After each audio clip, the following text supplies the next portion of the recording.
এলেন তারেক জিয়া, সবার ভাইয়া, আনলেন নতুন প্ল্যান। দেশ দিনের বেলা সচল থাকে, রাতে হ্যারিকেন। বাংলাদেশের এক লোককবির লেখা গান সোশ্যাল মিডিয়া মারফত শুনলাম।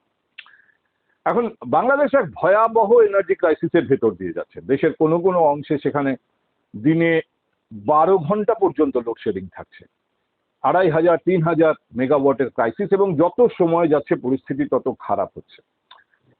বাংলাদেশের এনার্জি ক্রাইসিস নিয়ে বলার জন্য আমি আপনাদের সামনে বিষয়টা উত্থাপন করিনি, রাদার এই এনার্জি ক্রাইসিসের সঙ্গে বাংলাদেশের কোনো কোনো সংবাদ মাধ্যম, কোনো কোনো গোষ্ঠী ভারতকে জড়িয়ে দিচ্ছে। এইটাই অ্যাকচুয়ালি আমার আলোচনার মূল বিষয় আজ। তবে তার আগে সত্যি কথা বলতে কি, বাংলাদেশের বিভিন্ন অঞ্চলে পরিস্থিতি ঠিক কতটা খারাপ সেটা সম্পর্কে বাংলাদেশের বিভিন্ন গণমাধ্যম এবং সোশ্যাল মিডিয়ায় যে ভিডিও দেখেছি তার কিছু কিছু নিদর্শন আপনাদের দেখাতে চাই, যদি আপনাদের নজরে এগুলো না পড়ে থাকে। কিভাবে ভয়াবহ লোডশেডিং এর মধ্যে রাত নামলেই সন্ধ্যের পর থেকেই কার্যত অন্ধকারে ডুবে যাচ্ছে এমনকি শহরাঞ্চল, ঢাকা শহরের বিভিন্ন জায়গা। এবং তার থেকেও বড় কথা, আরো ভয়াবহ ছবি বিশেষ করে এমার্জেন্সি ক্ষেত্রগুলোতে, ধরুন হাসপাতাল। কিন্তু তার আগে দেখুন, সব থেকে বেশি সাফার করছেন গৃহবধূ, গৃহিণী। এক তো বিদ্যুতের অভাব, লোডশেডিং, সন্ধে নামলেই অন্ধকার। আর দ্বিতীয় জ্বালানি গ্যাসের অভাব, এলপিজির অভাব। বাংলাদেশের বেশিরভাগ জায়গায় পাইপবাহিত গ্যাস, সেখানে গ্যাস নেই, ফলে রান্না শিখে উঠেছে মানুষ। এক ভয়াবহ এনার্জি বিপর্যয় দেখছেন এবং তার প্রতিফলন ঘটছে তাদের ক্ষোভে। তারা নেমে আসছেন রাস্তায়।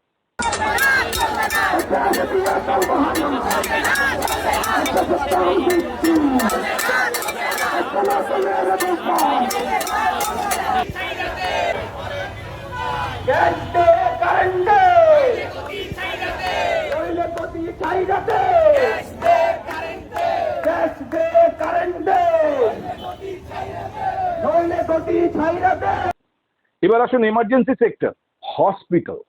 হসপিটালের অপারেশন থিয়েটার চালু রাখতে বিদ্যুৎ দরকার, বিদ্যুৎ নেই। অল্টারনেটিভ কি? জেনারেটর। জেনারেটরে জ্বালানি নেই, ডিজেল নেই। এরকম ছবিও আমি দেখলাম, সমাজ মাধ্যম মারফত আমার কাছে এসেছে।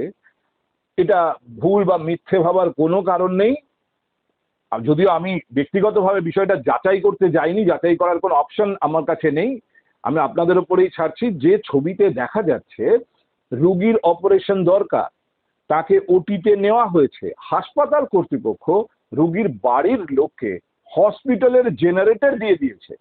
পাম্পে যান, ডিজেল ভরে নিয়ে আসুন, যদি জেনারেটর চলে ওটিতে বিদ্যুৎ যাবে, আর তাহলে আপনার যিনি আপনজন, এই মুহূর্তে যার অপারেশন দরকার, সেই অপারেশন করা যাবে। ভাবতে পারেন, রোগীর বাড়ির লোক সেই জেনারেটর নিয়ে পেট্রোল পাম্পে যাচ্ছেন। কোন দেশে বসবাস করতেছি দেখেন। অপারেশন থিয়েটারে, মানে হাসপাতালে অপারেশন থিয়েটারে রোগী মুমূর্ষ, অপারেশন করতে পারতেছে না, কারেন্ট নাই, তেল নাই। অলরেডি বেশ কয়েকবার তারা কিন্তু হাসপাতাল থেকে গেছে হচ্ছে যে তেল আনার জন্য তেলের পাম্পে, কিন্তু বোতল বা টাঙ্কিতে জারি করে তেল নেওয়া দেওয়ার কারণে এবার কিন্তু এই যে হাসপাতালের জেনারেটর খুলে নিচ্ছে। এই যে জেনারেটর দেখেন, জেনারেটর খুলে নিচ্ছে, এই জেনারেটর নিয়ে যাচ্ছে তেলের পাম্পে তেল আনার জন্যে।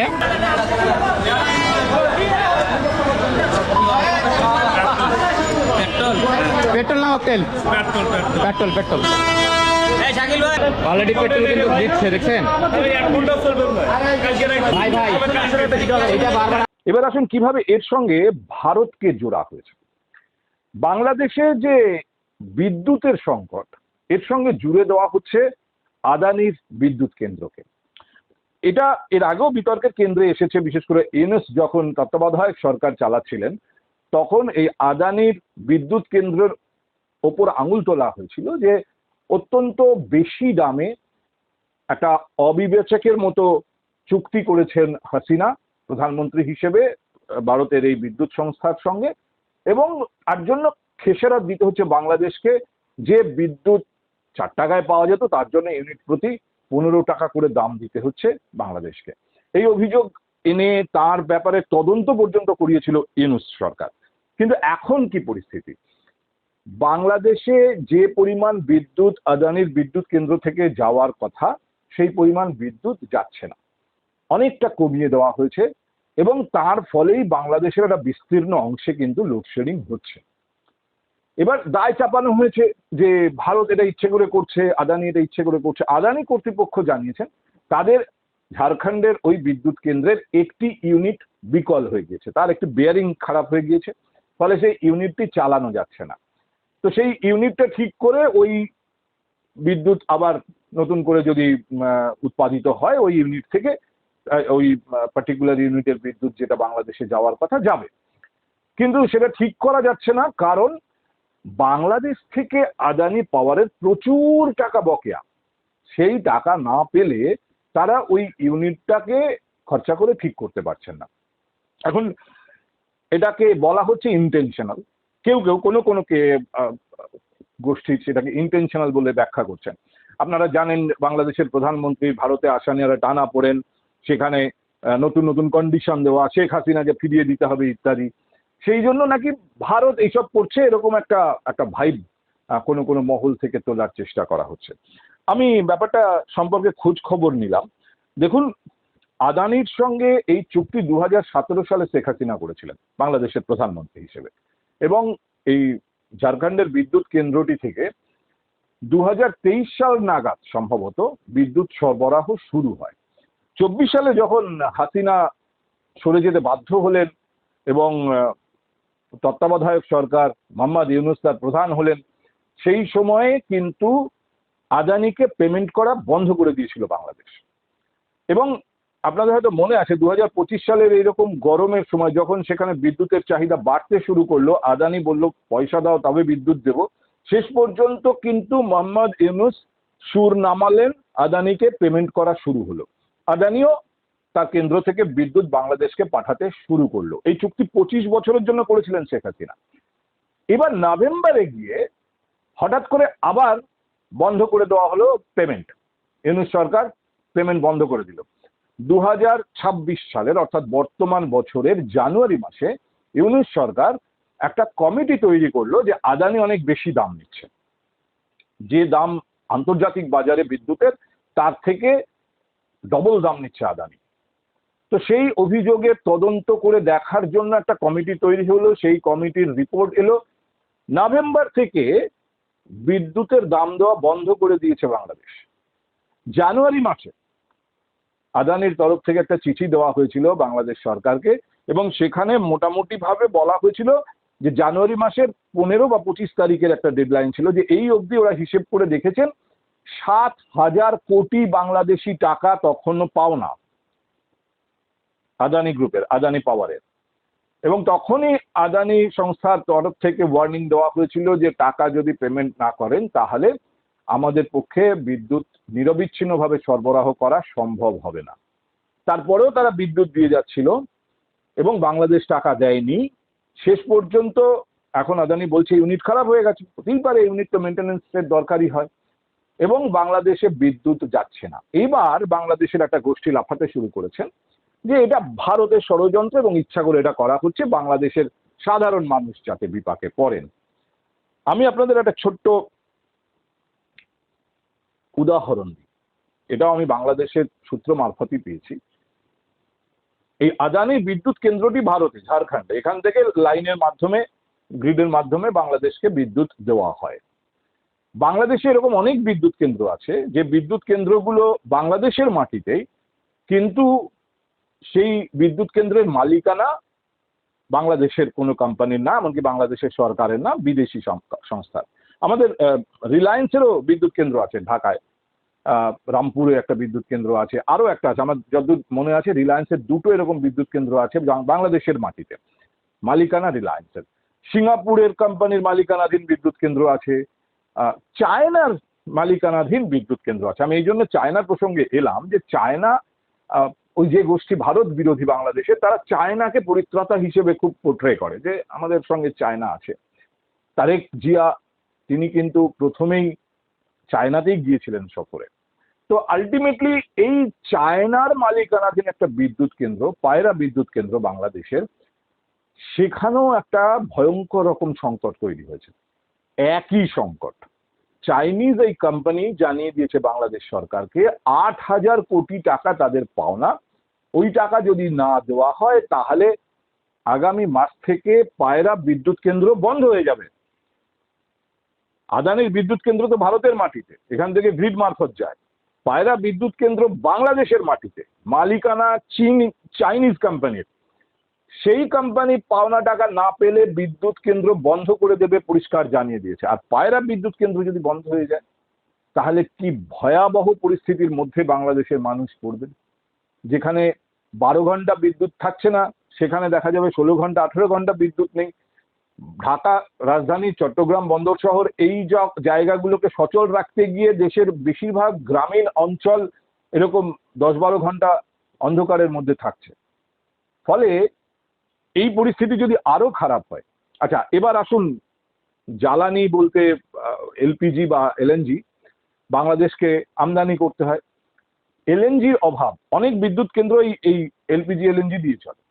এলএনজির অভাব, তার ফলে বিদ্যুৎ কেন্দ্রগুলো কাজ করছে না, এবং সেই বিদ্যুৎ কেন্দ্রগুলো যে সমস্ত শিল্প সংস্থাকে বিদ্যুৎ দেয় সেগুলো বন্ধ হয়ে গেছে। বাংলাদেশের শিল্পোৎপাদন নাকি জিরোতে নেমে গেছে, জিরো, পুরো বন্ধ, কারণ বিদ্যুৎ নেই। এবার বাংলাদেশের শিল্প বলতে তো মূলত বস্ত্র শিল্প, যেগুলো রপ্তানি হয়, এবং তার জন্য বাংলাদেশের একটা সুনামও ছিল। এর আগে ওই 2 বছর ধরে ইউনিসের আমলে আঘাতপ্রাপ্ত হয়েছে ওই শিল্প। এবারে এরকম অবস্থা যে তারা কারখানাগুলো বন্ধ রাখতে বাধ্য হয়েছেন কারণ বিদ্যুৎ নেই। এবার যদি বন্ধ থাকে তার মানে কন্ট্রাক্ট অনুযায়ী নির্দিষ্ট সময়ে তারা সাপ্লাই করতে পারবে না। যারা কন্ট্রাক্ট দিয়েছে সেই বিদেশি কোম্পানিগুলো কন্ট্রাক্ট ক্যান্সেল করে দেবে। এরকম মর্মেই কন্ট্রাক্ট হয় যে নির্দিষ্ট সময়ে সাপ্লাই করতে হবে, নাহলে এই কন্ট্রাক্ট বাতিল। আর বাতিল করে তারা তো আর বসে থাকবে না, তাদের বাজার রয়েছে, তারা অন্য কোম্পানির কাছে চলে যাবে। বাংলাদেশের হাত থেকে, বাংলাদেশের কোম্পানিগুলোর হাত থেকে এই অর্ডার চলে যাবে মালয়েশিয়া, থাইল্যান্ড, এমনকি ভারতীয় কোম্পানিরাও আছে কিছু কিছু, তারাও কিছু কিছু অর্ডার টেনে নেবে। বাংলাদেশের এই পোশাক শিল্প খাত যেটা ভয়ঙ্কর রকম একটা ধাক্কার মুখে পড়বে বা অলরেডি পড়ে গেছে। এই অবস্থায় বাংলাদেশ সরকারের বক্তব্য কি আমি আপনাদের শোনাই। বাংলাদেশের শিল্পমন্ত্রী কি বলছেন তার বক্তব্য, মালয়েশিয়া থেকে তারা আনতে চেয়েছেন, এ নিয়ে মালয়েশিয়া সরকারের সঙ্গে তাদের ইতিবাচক কথাবার্তা হয়েছে, কিন্তু জাহাজ নেই, ট্যাঙ্কার নেই, তাই আনা যাচ্ছে না। আমাদের প্রধানমন্ত্রী কয়েকদিন আগে আপনারা দেখেছেন টেলিফোনে আনোয়ার ইব্রাহিম, মালয়েশিয়ার মাননীয় প্রধানমন্ত্রী আনোয়ার ইব্রাহিমের সাথে টেলিফোনে আলাপ করেছেন। উনি পেট্রোনাস থেকে বড় জাহাজে গ্যাস এনে সেখানে আমাদের বহিঃসমুদ্র থেকে ছোট ছোট ছোট ছোট জাহাজে সেটা ট্রান্সফার করার জন্য শিপ টু শিপ ট্রান্সফার করে এলএনজির পরিমাণ বৃদ্ধি করতে চেয়েছেন। কিন্তু মালয়েশিয়ান সেই ছোট শিপগুলি সবগুলি এঙ্গেজড, অন্যত্র এঙ্গেজড। তো তারপরে সরকার চেষ্টা করছে এইরকম কোনো একটা সমাধান, আপৎকালীন কোনো সমাধান করে পরিস্থিতির কিছু উত্তরণ করা যায় কিনা সেটা নিয়ে কাজ করছে। দেখুন, একজন কেন্দ্রীয় শিল্পমন্ত্রী বাংলাদেশের, তিনি বলছেন, তার তো একটা গুরুত্ব নিশ্চয়ই আছে, কিন্তু এর মধ্যে না কতগুলো ফ্যালাসিও আছে। প্রথম কথা হচ্ছে যে বাংলাদেশ আগে কাতার থেকে এই গ্যাসটা নিত, অনেক কম দামে নিত, কিন্তু মোহাম্মদ ইউনূস যখন তত্ত্বাবধায়ক সরকার চালিয়েছেন, আমেরিকার সঙ্গে চুক্তি করেছেন, এখন বাংলাদেশকে গ্যাস নিতে হবে আমেরিকা থেকে। আমেরিকায় গ্যাসের দামও বেশি, আমেরিকা থেকে আনার খরচও বেশি। আচ্ছা, দ্বিতীয়ত এখন তো আমেরিকা থেকে এমনি আনা যাচ্ছে না, হরমুজ প্রকল্প বন্ধ, ফলে সেখান দিয়ে যে জাহাজ ঢুকবে তার কোনো উপায় নেই। কাছাকাছির মধ্যে বাংলাদেশ সরকার বলছে তারা মালয়েশিয়ার সঙ্গে কথা বলেছেন, মালয়েশিয়া বলেছে জাহাজ নেই। জাহাজ বা ট্যাঙ্কারের অভাবে মালয়েশিয়া গ্যাস পাঠাতে পারছে না, এটা কি খুব বিশ্বাসযোগ্য?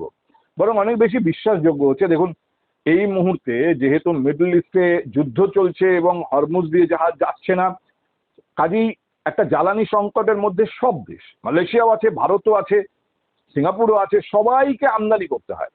এবার মালয়েশিয়া যদি না বলে থাকে, তার পেছনে সব থেকে বড় কারণ হতে পারে, ভাই আগে তো আমার ক্রাইসিস মেটাই, তারপর আমি তোমাকে দেবো। ভারত কিন্তু ডিজেল দিয়েছিল, টন টন ডিজেল ভারত থেকে কিন্তু বাংলাদেশে গেছে, কিন্তু ভারতও একই ক্রাইসিসের ভেতর আছে। ভারতকেও ডিজেল আমদানি করতে হয়, এখানে শোধনাগার আছে, ক্রুড অয়েল থেকে, এখান থেকে পেট্রোল ডিজেল আমরা তৈরি করি ঠিকই, কিন্তু ক্রুড অয়েলটা ভারতের মাটি থেকে কতটুকু পাওয়া যায়? ভারতকেও বাইরে থেকে আমদানি করতে হচ্ছে, কখনো রাশিয়া থেকে আমদানি করতে হচ্ছে, কখনো আমেরিকার চাপে রাশিয়ার তেল নেওয়া বন্ধ রাখতে হচ্ছে, তখন অন্যদের উপর নির্ভর করতে হচ্ছে। কিন্তু ভারত সরকারও তেলটা বাইরে থেকে, ক্রুড অয়েলটা বাইরে থেকে আনে। তারপরেও ভারত ডিজেল দিয়েছিল, মালয়েশিয়া না বলে দিয়েছে। আমি এই কথাগুলো এই জন্য বললাম, বা এই প্রসঙ্গটা এই জন্য তুললাম যে বাংলাদেশের সাধারণ মানুষের মধ্যে একটা ভারত বিরোধী প্রচার চালানো হচ্ছে যে ভারতের জন্য এই ক্রাইসিস, যেটা নিয়ে ইতিমধ্যেই আমার মনে হয় ভারত সরকারও বাংলাদেশ সরকারকে বার্তা দিয়েছেন, এবং বাংলাদেশের সাধারণ মানুষেরও এটা বোঝা উচিত। আমি বাংলাদেশের একজন বিশ্লেষক, তিনি বাংলাদেশের কোন একটা টেলিভিশন চ্যানেলে বসে বলছিলেন যে ভারতের এত আগ্রহ কেন, এক্ষুনি কেন তারেক জিয়াকে যেতে হবে বা তারেক রহমানকে যেতে হবে, এইসব নিয়ে তিনি খুব কথাবার্তা বলছিলেন। এখন আমার প্রশ্ন হচ্ছে, ভারতের আগ্রহ কি কারণে সেটা বড় কথা নয়, বড় কথা বাংলাদেশ কি সত্যি আগ্রহী নয়, বাংলাদেশ কি মনে করছে ভারত ছাড়া তাদের চলবে, তাহলে সেটা বাংলাদেশ পরিষ্কার করে জানিয়ে দিতে পারে। এবং সব থেকে বড় কথা যে আন্তর্জাতিক দুনিয়ার সামনে বা বাংলাদেশের সাধারণ মানুষের সামনে ভারতকে একটা ভিলেন হিসেবে পোর্ট্রে করার এই প্রচেষ্টাটা কেন, এটা ছিল পাকিস্তানে দেখুন এতগুলো বছর পরেও পাকিস্তান মূলত কিছুই উৎপাদন করে না, টুথপেস্ট থেকে আরম্ভ করে রাত্রিবেলা গায়ে দেওয়ার চাদর পর্যন্ত তাদের আমদানি করতে হয়। আর তাদের যেটুকু মানে দেশের উৎপাদন, তার বেশিরভাগ উৎপাদন দেশের ওই জমিদার শ্রেণীর কিছু পরিবার, আর না হলে সেনাবাহিনীর আধিকারিকরা। সাধারণ মানুষকে যে কোনো প্রশ্নে ভারত দেখানো হয়, এই যে কোনো দিন ভারত আক্রমণ করবে, তার জন্য আমাদের এই ব্যবস্থা করতে হবে, ভারতের বিরুদ্ধে আমরা এই করেছি। এই কুমিরছানা দেখিয়ে পাকিস্তানের যে কোনো সরকার, পাকিস্তানের গণতান্ত্রিক সরকারগুলোও তো বেসিক্যালি আর্মি অপারেটেডই ছিল বা আছে, তো তারা এইভাবেই চালিয়ে গেছে এতদিন। সাধারণ মানুষ দরিদ্র থেকে দরিদ্রতর হয়েছে, মানবেতর জীবনযাপন করছে, কিন্তু সরকার কিছু প্রশ্ন উঠলেই ভারত দেখায়, ভারত জুজু। বাংলাদেশেও কি ঠিক একই ধরনের একটা গণতান্ত্রিক সরকার তৈরি হলো? আহা বাংলাদেশ, বাংলা শেষ তলাবিহীন ঝুরি, কয়দিন পর ভাতের বদলে সবাই খাবে মুড়ি, তারা সব পালাইব